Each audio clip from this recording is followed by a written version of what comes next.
Hello everyone, and welcome back to another CMCP pre-recorded activity video. My name is Allie and my pronouns are she and her.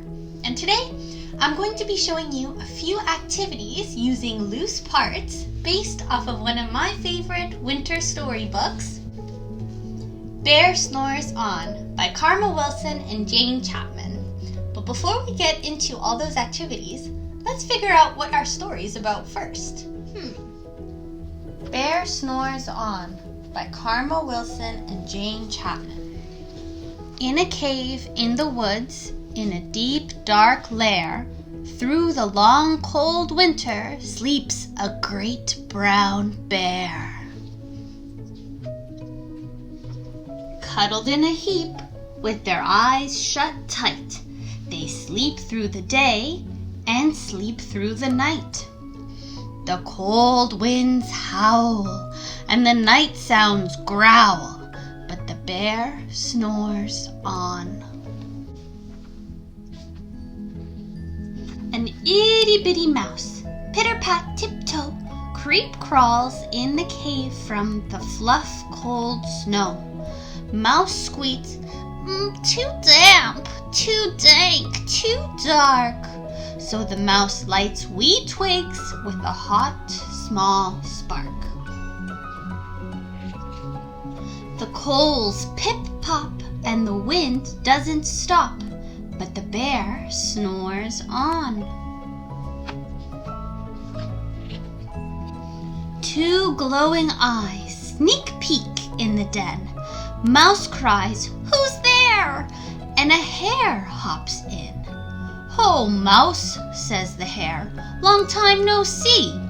So they pop white corn and they brew black tea. Mouse sips wee slurps, hare burps big burps, but the bear snores on. A badger scuttles by, sniffs at the air. "I smell yummy yums, perhaps can we share?"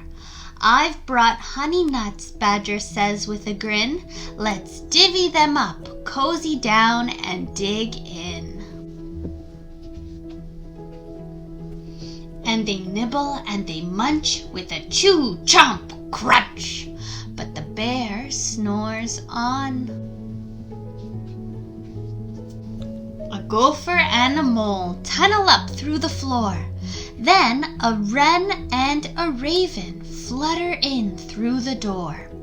Mole mutters, "What a night! What a storm!" twitters wren. And everybody clutters in the great bear's den. They tweet and they chitter, they chat and they titter, but the bear snores on. In a cave in the woods, a slumbering bear sleeps through the party in their very own lair. Hare stokes the fire, mouse seasons stew, then a small pepper fleck makes the bear achoo! Bear blows and bear sneezes, and the whole crowd freezes. And bear wakes up. Bear gnarls and bear snarls, roars and rumbles. Bear jumps and bear stomps. Bear growls and grumbles. "You've snuck in my lair and you've all had fun, but me, I was sleeping and I have had none." And bear whimpers and moans and wails and groans, and the bear blubbers on, hoo hoo hoo hoo. Mouse squeaks, "Don't fret, don't fuss, look, see, we can pop more corn and we can brew more tea." Bear gulps, bear gobbles, and sighs with delight, then spins tall tales through the blustery night. When the sun peeps up on a crisp, clear dawn, Bear can't sleep. But Bear's friends snore on. The end.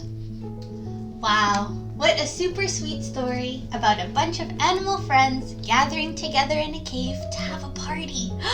We will be making a puppet backdrop. This backdrop is going to be a cave, just like the cave that our animal friends had their party in. Here's what you're going to need in order to make your cave. A large cardboard box,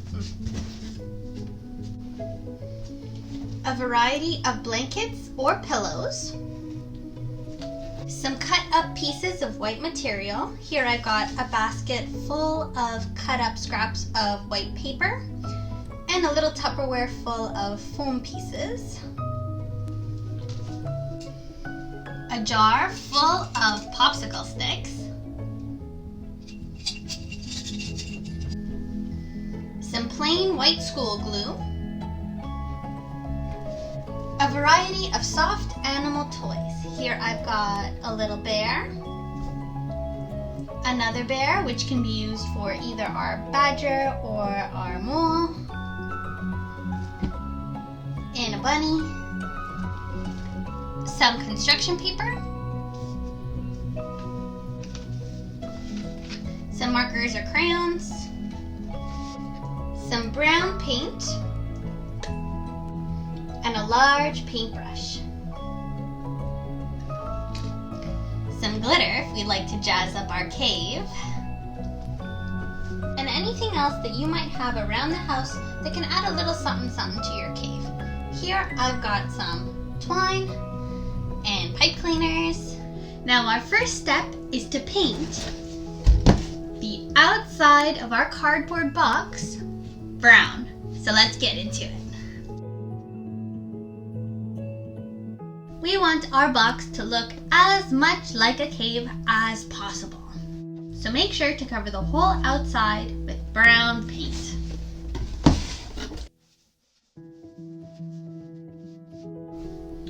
Remember that we'll be covering a lot of it up with snow anyways though, so don't worry about making it perfect.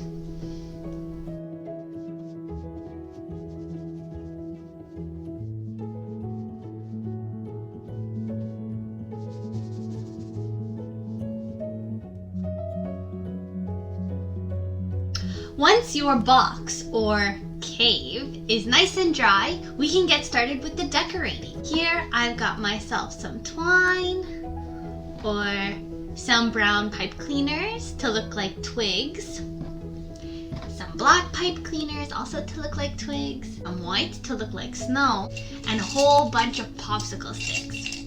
Grab your glue and place all of your materials however you'd like on top of your box.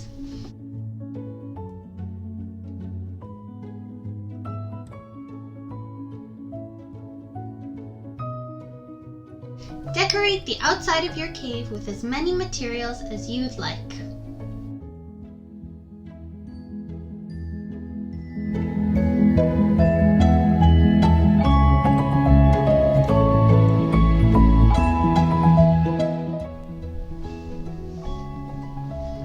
Pipe cleaners are great for this. Here I'm taking the green ones and I'm twisting them into shapes of leaves. The next thing to do is to grab all of your white paper and white foam and start to stick that on top of your cave. This is going to be the snow.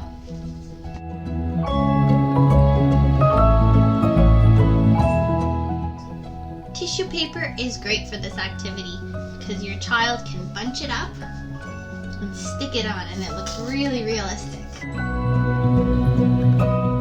This last step is optional, but you can always add some glitter to give your cave a little bit of pizzazz. Next, I'll be using some markers to decorate the inside of our cave. Make it nice and cozy-like.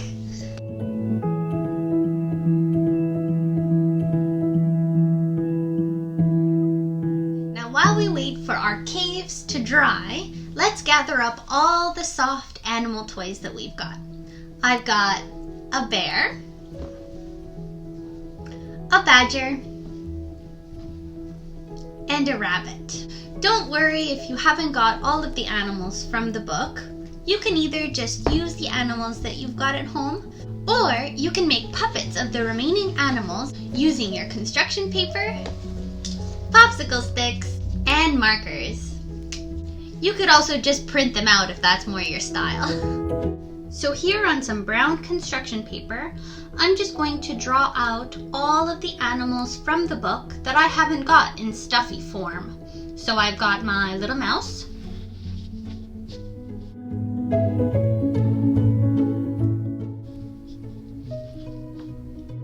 I've got my raven, my mole, my gopher, and my wren. Now I'm just going to cut out these 4. They come in all at the same time. Then I'll cut out my mouse too. If you've got a laminator at home, you can laminate these. I haven't got one, so I'm just going to glue them onto the backs of some popsicle sticks.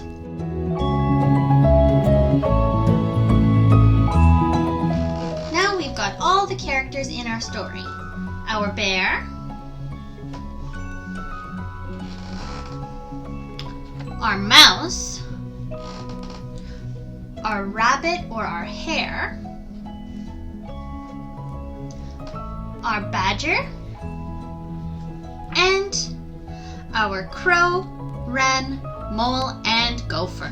With our cave nice and dry, we can take our soft blankets from earlier and place them inside. Let's make our cave nice and cozy for all of the animals. Finally, our puppet theater is ready. Let's grab our bear and place them right inside, nice and snuggly, asleep. There you go, one sleeping bear. Now, using all the other animals that we've collected and created, we can start telling our story again using our puppets. Retelling stories using puppets and puppet theaters that your children have made helps them truly connect with the story, exercise their memory skills, and also is just a whole lot of fun to play pretend. Well, there you have it, my friends. A super fun activity using loose parts based off the storybook, Bear Snores On. I hope you all enjoyed this video. I know I had a lot of fun making it, and I hope to see you next time. Bye!